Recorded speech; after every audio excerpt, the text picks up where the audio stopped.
McHenry? I think that I'm against Speaker Light. I'm against Bud Light. I believe it is a constitutional desecration to not elect a Speaker of the House. We need to stay here until we elect a Speaker. And if someone can't get the votes, we need to go on to the next person. But twisting and torturing the Constitution to empower a temporary speaker is having a Speaker Light that is not constitutionally contemplated, is deeply infirm, and I will do everything possible to stop it. Florida Representative Matt Gaetz, it's like he had that soundbite ready to go. Our top story at this hour, Republicans in the House meeting behind closed doors. A source telling NewsNation that Jim Jordan will back a measure to empower Patrick McHenry as a temporary speaker until they can elect a new permanent speaker. It is unclear right now if that vote could happen today. A live look from the Capitol in Washington, D.C. Ohio Congressman Jim Jordan has not had enough support during the previous two votes, and so he has been meeting behind closed doors with his caucus. Joining us now, NewsNation's Joe Khalil.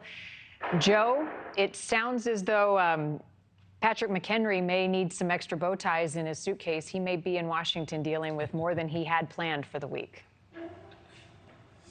Yeah, and the guy's already got a lot of bow ties. I can tell you that much. Marnie, so look, we're putting the speaker's race discussion aside for just one moment here. The other situation now that's playing out right in front of our eyes is the one you just highlighted. There is a resolution that would give Patrick McHenry temporary power. He is now the Speaker pro tempore. He is the fill-in. He doesn't have a lot of authority.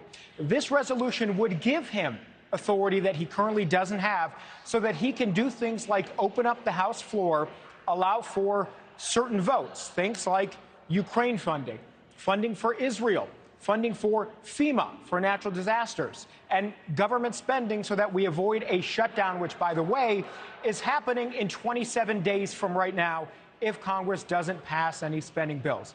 So that's the debate now that's happening behind closed doors among Republicans. You heard Matt Gaetz there.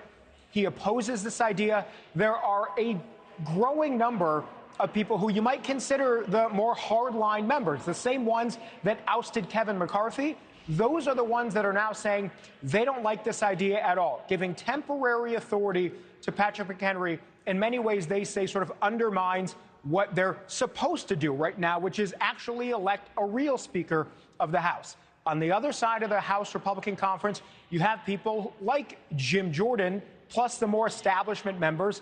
They want this to happen because, frankly, Jim Jordan, according to our reporting, does not want to drop out of the Speaker's race. He wants to keep going at it, but he knows if there is a vote right now, a third round, he's not going to get the support that he wants. In fact, he's actually going to be moving backwards in the opposite direction. So Jordan and many others are trying now to convince the rest of the Republican Party that temporarily empowering Patrick McHenry is their best temporary solution. It's a Band-Aid right now that sort of gives Jordan a bit of an out. He doesn't have to face another sort of humiliating round of losing, in front of his colleagues here and the American public.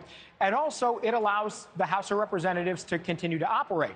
Now, we've heard some Democrats support this as well. Some have been opposed. But the story of this Congress, Marty, has been the division among House Republicans themselves and their inability to unite around, frankly, anything. And that's another division point that we're seeing today play out. Are they going to empower McHenry? They want to put a resolution on the floor to do that today. Some members do. But again, as you just heard from Gaetz and others, many are saying it's a bad idea. So we're going to see what the vote is there. If there's a majority of them that want to do it, I think it will happen. If more than half of Republicans are against it, it probably won't. And right now, that is not entirely clear. That's what we're going to have to figure out in the next hour or two. Thank you for watching. Go to newsnationnow.com to find NewsNation on your television provider. And don't forget to click the red subscribe button below to get more of NewsNation's fact-driven, unbiased coverage.